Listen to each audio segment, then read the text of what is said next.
is Connecticut finally turning the inventory corner? More inventory.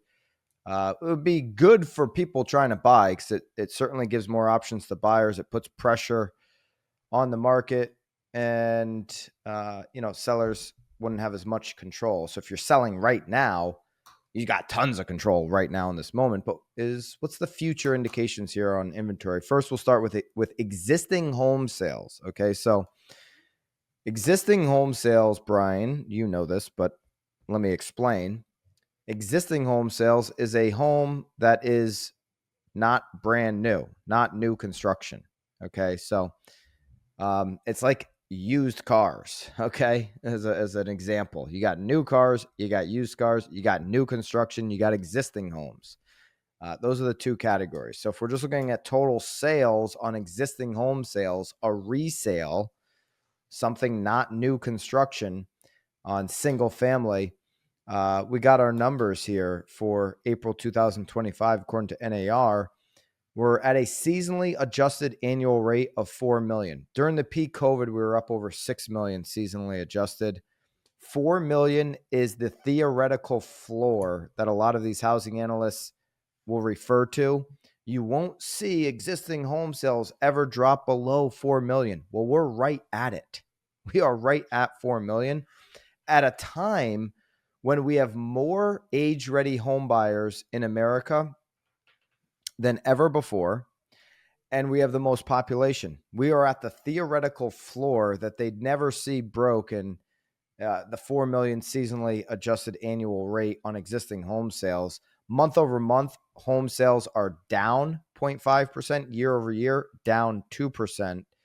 Inventory is up to 4.4 months nationally. So a year ago at this time, it was 3.5 months. All right, we're at 2 months in Connecticut.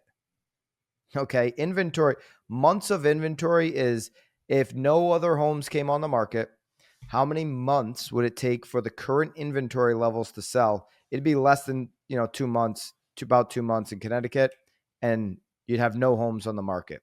Nationally, that number is 4.4 months.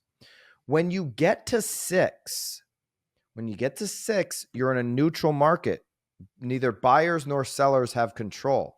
Florida, a lot of markets now on the West Coast anyways, on the Gulf Coast, are up over 6. So they're a buyer's market, Gulf Coast of Florida. Okay, you've got markets like Austin, Texas, up over 6. There's Sunbelt states now that are at 6 or above. Nationally, when you kind of average this thing out, 4.4, much closer to a neutral market than we've been at any point in the last 5 years. Connecticut still nowhere near neutral. That's based on the hard data that we have from April. But we've got some signs here in May on inventory that I'll share with you here in just a little bit. But let's put a pin in existing home sales before we go deeper into inventory. Home sales are down really just based on population, based on age-ready buyer. These are historical lows on how many sales are happening. I talk about, we're really, it's not luck. You can keep that luck stuff in your pocket, but we're fortunate to have so many great clients with our team. We talk about these numbers. We're going to do the rewind next segment. It sounds like, real estate must be doing great. There's a lot of agents that are struggling out there. Okay.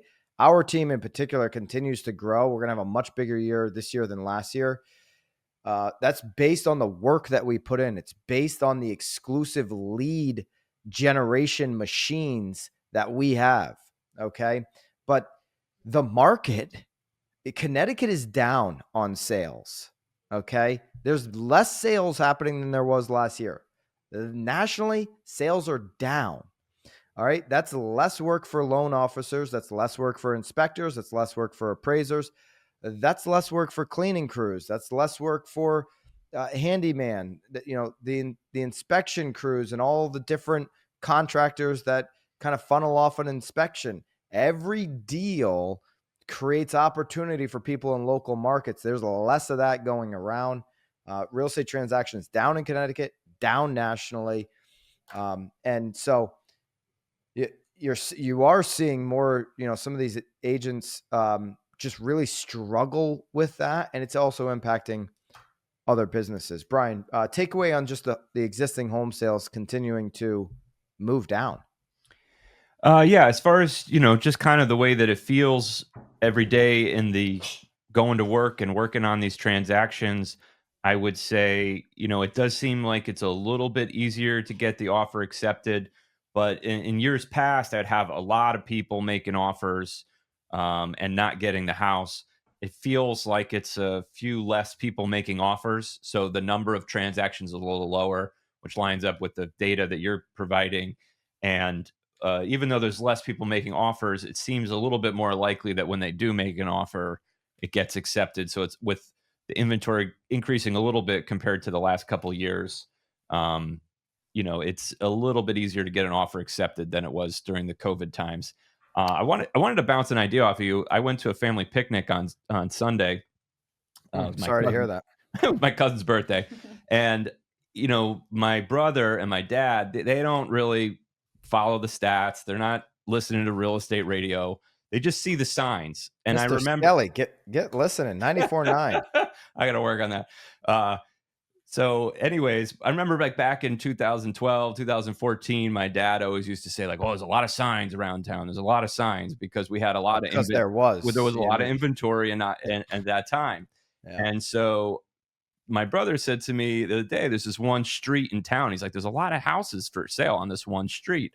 And then so this week I drive down that street every day. It's kind of a busy street that a lot of people in town drive through. And I was like, he's right. There is a lot of houses for sale on the street. There was like 3 in a row for sale.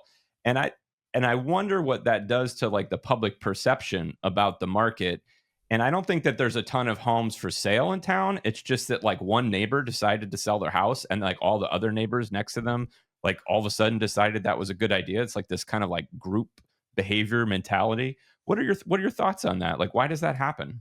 Well, there's a few things that can be true at the same time. Number one, we're still the lowest state on inventory per the hard data.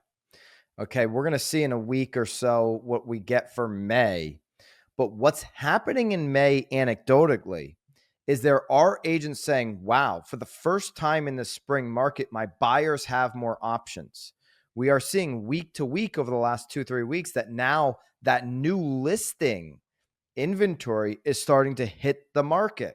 I always tell sellers, you want to be listed in April. You want to be listed in March because you have no competition and you have more buyers. You have the most buyers and you have the least competition.